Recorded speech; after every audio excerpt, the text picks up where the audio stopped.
Okay, so that's something you do not want to do it with a revolver, folks. So inside of a revolver, there's all these gears, and it's a lot like a mechanical watch. And when you close the cylinder, you don't want it, boom, like that. You don't want to do that cool guy looking slap thing? Which when I first started out, I did that too with my first 357, and it feels amazing. Oh, I'm thinking about that, the front circle, the circle thing. Oh, I think that's the Eye of Sauron. The thing on the Thundercats. All right, the Cooper head. Copperhead 4S head. I'm gonna start using that as like... The Cooper head? You Cooper head. Welcome back, ladies and gentlemen, boys and girls, gameologists of all ages. Welcome to another episode of Total Recoil. It's good to be back with you folks. I am Israel Wright, former Green Beret, back once again by popular demand, Paul Meixner. Hey folks, I'm Paul Meixner, a former U.S. Army infantryman and a weapons and tactics trainer. Really excited today, folks. We are having a special episode where we're going to be looking at weapons from Destiny 2. So excited. This game is legendary. I'm looking forward to seeing them. Before we get into today's video, we have some exciting news to share. Gameology is launching a brand new show called Ask a Gamer, where we ask 100 gamers like yourselves some fun and possibly polarizing questions.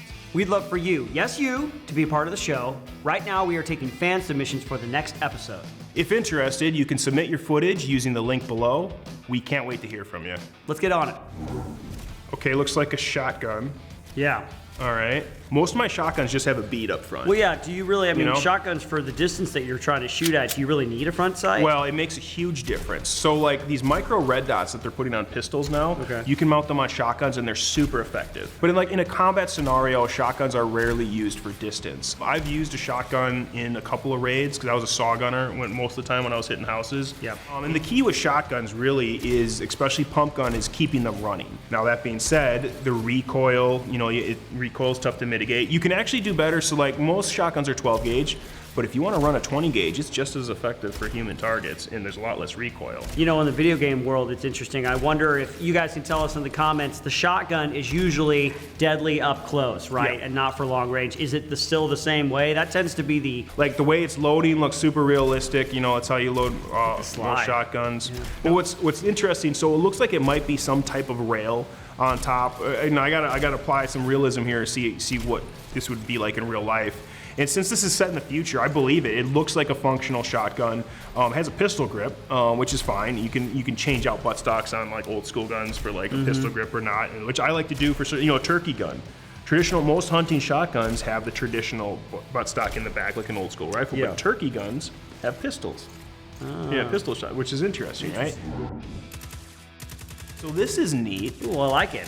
It's got some like I think FN 2000. It's a neat bullpup. I don't know if this. Oh, so look at that. It's got a side-loaded magazine. It's like a holographic sight. What's cool about it is it looks like a side load. The plate, steel or metal or whatever it is on the side, it really protects it too. P90 has the. Does P90 have the side? It goes onto the top. But like that's the closest thing I can think of. Yeah, I haven't encountered too many side-loading weapons. No. Yeah, so I guess that's kind of similar. But what's neat about this is the whole magazine goes inside. Is there like a bipod in front? No, some kind of rail. It looks like it's suppressed too, which running a suppressed rifle, but otherwise, yeah, this thing looks cool. I like the battle worn look on it, And yeah, the texturing on all the weapons looks really good. It makes them look like they've been used. Yeah, and the contrast between, I would bet that's polymer, like the polymer versus metal parts. That's cool. Yeah, that's neat. A lot of attention to detail. Yeah. I love the muzzle blast on that thing too. How it looked like fire. It was kind of stylized, you know, but it was pretty neat. All right, the Cooper head. Copperhead 4S head. I'm gonna start using that as like the Cooper head. You Cooper head. Look at this thing, man. Okay, geez, yeah. So we're looking at like a big caliber, like a 50 cal equivalent kind in the future. I love that. Semi-auto. Yep. So yeah, but I'm not seeing any reticles on it. I'm assuming but it does look cool, right? And it looks armored and protected. It does look pretty industrial. We're not looking at any flashy colors here. Yeah, it looks like there's a tiny little charging handle down there. Right, it looks like it might be reciprocating out, going back and forth. Heavy, yep, reciprocates, and then, okay, cool. Oh, is it another side-loading one? Nope, that magazine went in the bottom. So generally, when you have big ass rounds like that are heavy, you don't have more than like a 5-round magazine. Maybe a 10. It just went so quick. Yeah, it went so quick. Yep. Pretty sure it went up into the bottom of it. Oh, what do we got here? Oh man, what is this cute little thing? It sounds like it's suppressed actually. Yeah, it definitely is suppressed, and it's got that classic Hollywood pew pew. Oh, what's weird? It's got like a weird. I love that grip in the it looks like you could just beat the bleep. Yeah, it looks pretty heavy duty. I bleeped myself there. Do you think those holes like gas ventilation holes along the side and on the barrel and stuff like that? No. Or do you think it's just decorative? Yeah, I think it's decorative. It's got some like Luger elements to it a little bit, but then like the frame looks like a modern SIG.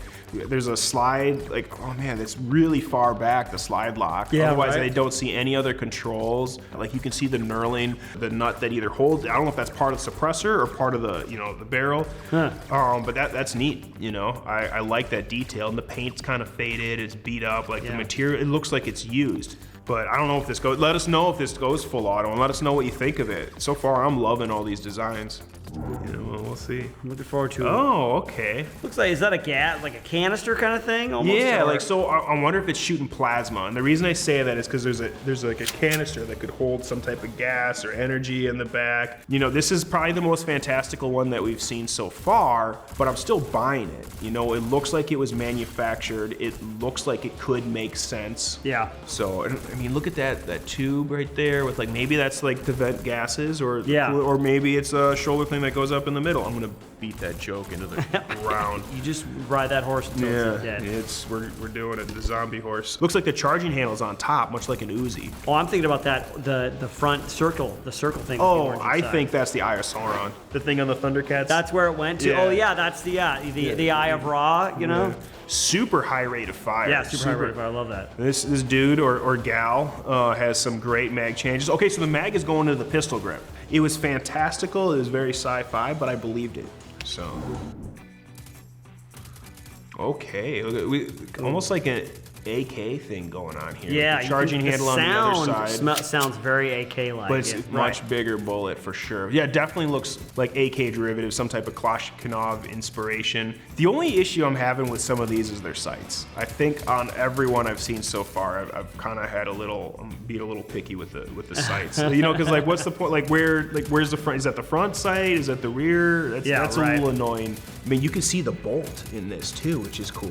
Barrel looks fluted, which often you'll do that for both weight and heat dissipation. It's got a cool handguard on it. Looks very, comfortable. Paint is cool. It looks like it's battle worn. And what's interesting about that rail on top is it's loosely similar to like how you'd mount the sight on a traditional Kalashnikov rifle.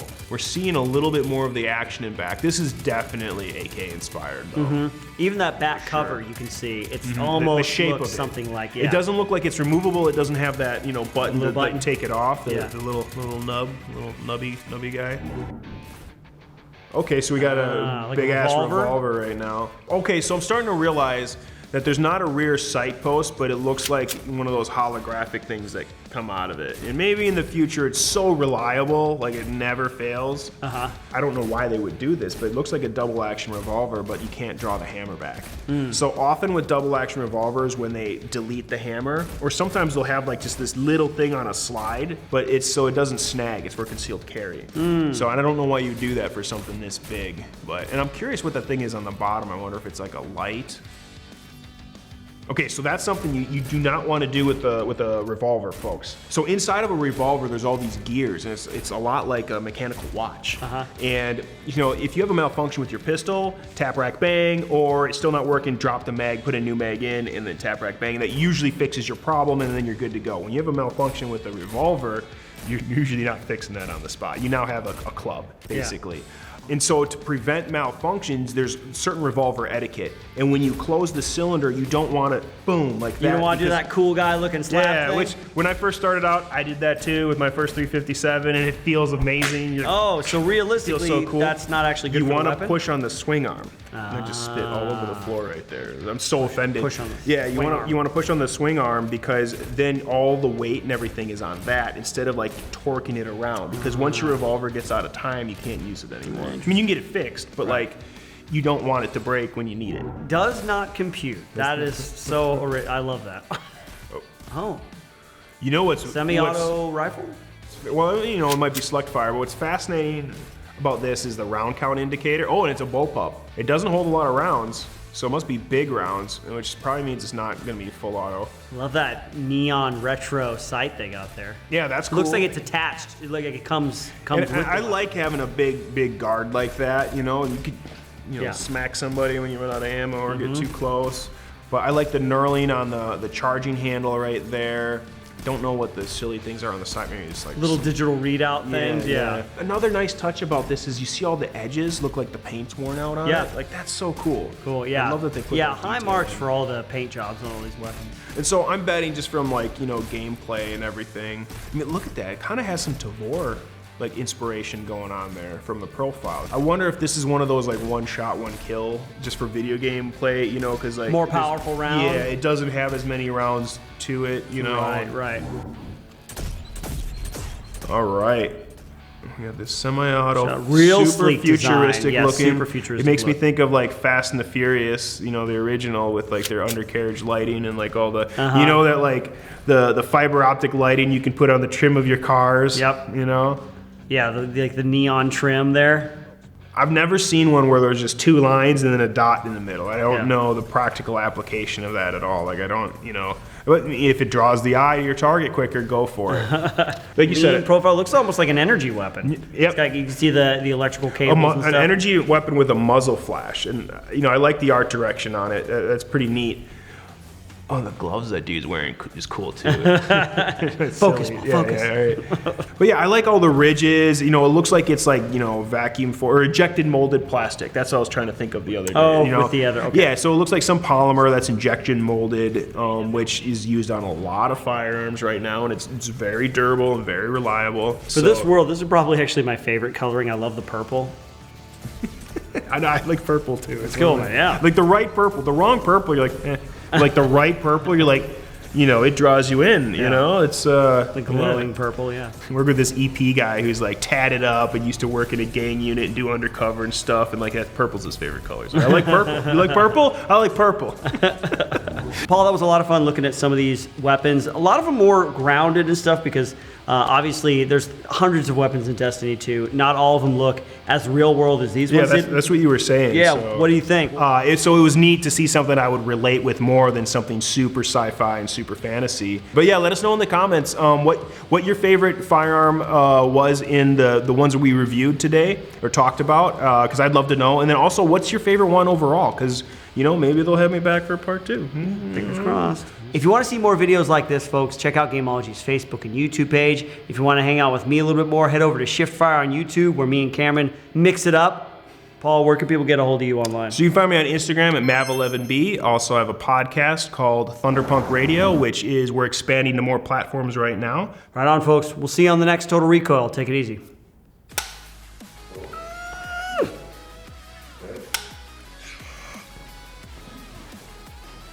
I felt the teeth. Yeah. I'm committed. Yeah? You want me to do it? Okay.